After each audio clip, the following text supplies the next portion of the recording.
Buenos días amigos, hoy es la batalla final entre el ejército de David y su hijo Absalón, este hijo rebelde que desafió la autoridad de su padre. Y lo vamos a leer en el capítulo 18, versículos del 1 al 15 del segundo libro de Samuel, que narra: David dividió su ejército en grupos de 1000 y de 100 soldados y nombró un jefe para cada grupo. Luego dividió todo el ejército en 3 partes. La primera estaba bajo las órdenes de Joab, la segunda estaba bajo las órdenes de Abisai, que era hermano de Joab, y la tercera estaba bajo las órdenes de Itaí, que era de la ciudad de Gat. Después de esto, David le dijo a su ejército: yo iré con ustedes a la batalla. Pero sus hombres le respondieron: usted no debe acompañarnos. Es mejor que se quede en la ciudad y desde aquí nos mande ayuda. Al enemigo no le importa si nos derrota y nos hace huir, tampoco le importa si mata a la mitad del ejército. En cambio, usted vale más que 10,000 de nuestros hombres. El rey aceptó quedarse si ellos creían que era lo mejor.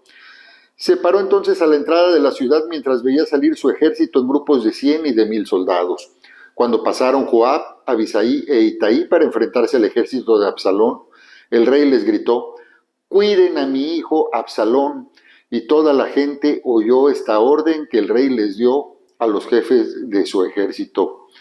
La batalla tuvo lugar en el bosque de Efraín, aunque también se extendió por todo el país. El ejército de David derrotó al de Absalón. Ese día murieron como 20,000 soldados de Absalón. En realidad fueron más los que murieron atrapados en el bosque que por las armas del ejército de David. Cuando Absalón se enfrentó a los hombres de David, iba montado en una mula. De repente, al pasar por debajo de un gran árbol, se le atoró la cabeza entre las ramas y se quedó colgado, mientras que la mula siguió corriendo. Un soldado lo vio y fue a decirle a Joab: Absalón se quedó colgado de un árbol. Y Joab le dijo: pues lo hubieras matado. Si lo hubieras hecho, ya te habrías ganado 10 monedas de plata y un cinturón. El soldado contestó: ni por 1000 monedas de plata me atrevería a hacerle daño al hijo del rey. Nosotros oímos cuando el rey mismo le ordenó a usted que cuidara al joven Absalón.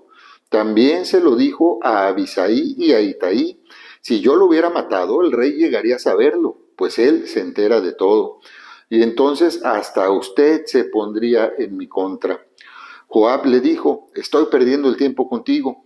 Enseguida Joab fue al árbol donde Absalón todavía estaba colgado y le clavó 3 flechas en el pecho.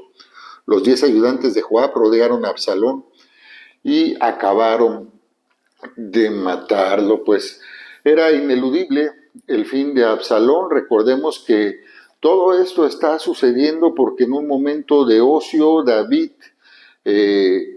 pues se atrevió a tomar a la mujer del prójimo y cometió una serie de pecados hasta acabar mandando a que mataran al esposo de esta mujer y después se la quedó.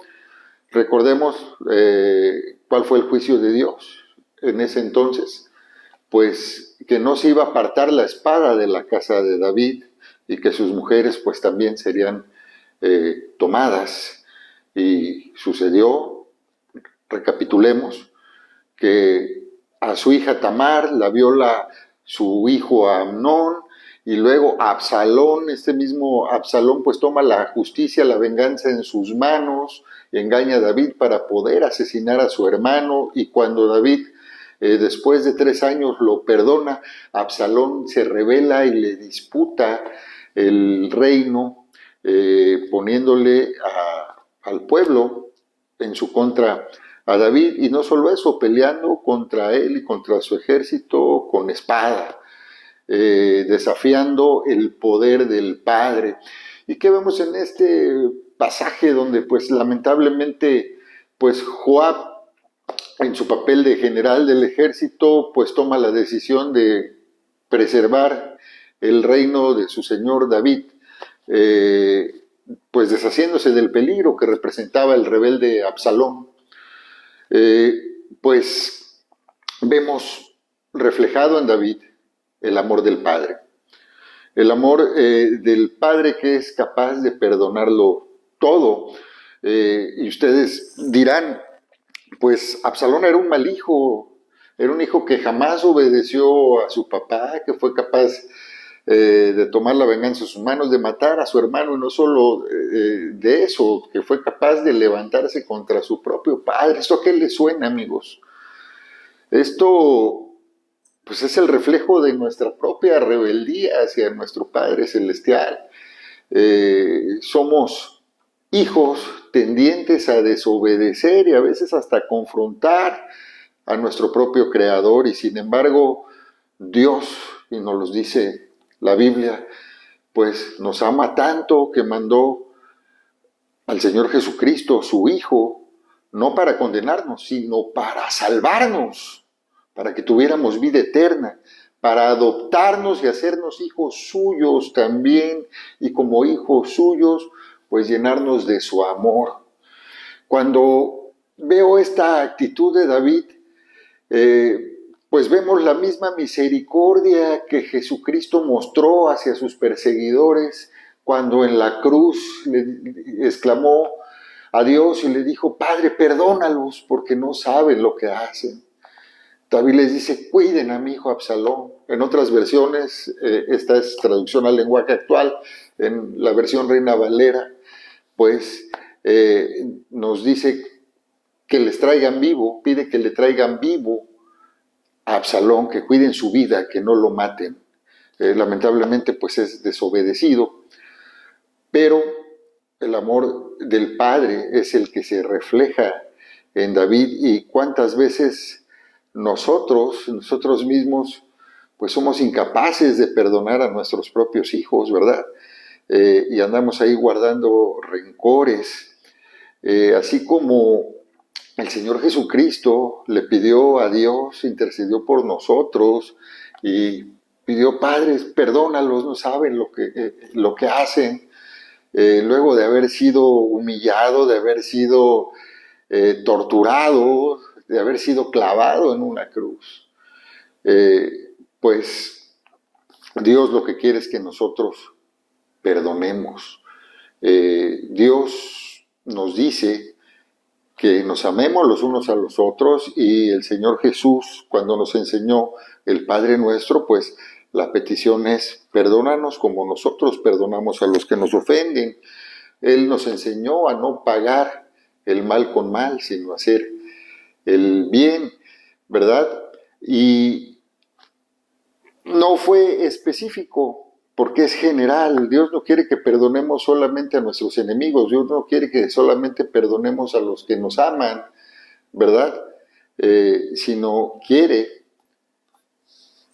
que perdonemos a todas las personas, a todo el que nos ofende. Eso es un mandamiento general, no hay una distinción de a quién sí perdonar y a quién no.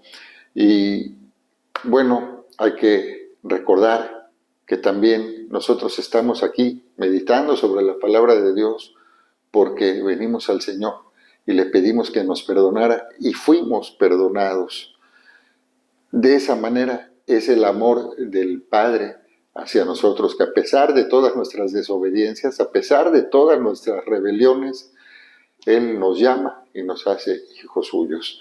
Acompáñenme a orar, amigos. Bendito Padre, te damos las gracias por ese sacrificio que tu Hijo Jesucristo hizo en la cruz, porque es a través de este sacrificio, Padre, que tú has perdonado nuestros pecados, que tú nos has limpiado, mi Dios. Y no solo eso, que a pesar de haber sido rebeldes, de haber sido pecadores, Señor, de que constantemente desobedecemos, tú nos haces hijos tuyos, nos das la mayor distinción que podamos tener en nuestra vida. Te pedimos que nos enseñes a perdonar, que nos ayudes a perdonar, Padre. En ocasiones es difícil perdonar, sobre todo a las personas que amamos, porque nos consideramos doblemente ofendidos de que alguna persona que nos importa y a la que pensamos que le importamos pueda ofendernos, Señor. Sin embargo, tú nos has puesto, mi Dios, el ejemplo a través de la vida y de la persona de Jesucristo, Señor. Te damos las gracias en el nombre de Jesús. Amén. Por hoy es todo, amigos. Tengan un bendecido día y recuerden que hoy es día de adorar al Señor en la congregación. Lo esperamos en Península Viva, en calle 5 de Mayo, casi esquina con Postera Miguel Alemán, por el Hotel Las Américas.